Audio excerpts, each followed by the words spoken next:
Compare yourself to who you were yesterday, not to who someone else is today.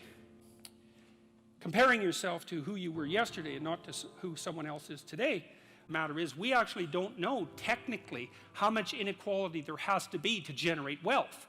We can guess, and you could say, well, there should be less, and you might say, well, there should be more. If you're left wing, you'd say less, and if you're right wing, you'd say, well, we'll just let the inequality flourish.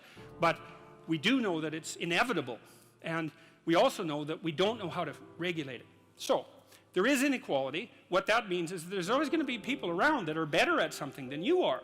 And that's a problem, because you can get jealous, and you can get bitter, and you can get resentful, and worse, you can get hopeless, because you have to be careful who you compare yourself to. Now, you can't just not compare yourself to successful people, right? Because then you don't have anything to aim at.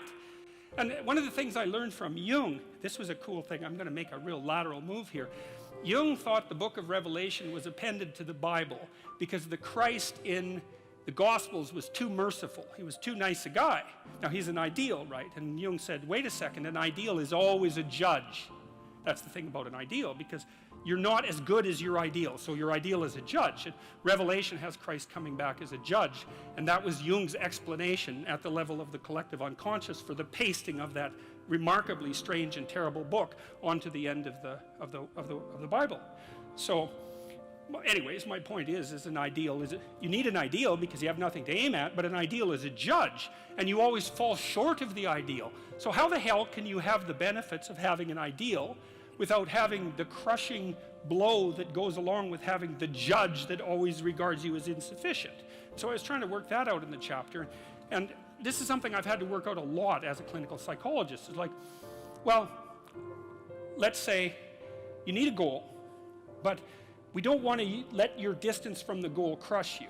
So you got to set up a goal, and then you got to break the goal down into parts so that you can move towards it, and you have a fairly high likelihood of doing it. So that's a bit of practical, I wouldn't say advice, it's because it's better than advice.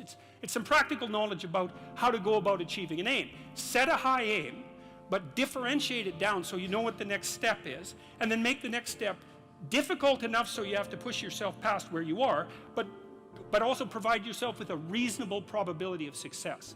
It's also what you do with children, right? You want to push them because they need to grow up and be more than they are, right? But you don't want to crush them with constant failure. So what you do is aim high and make the goal difficult but proximal.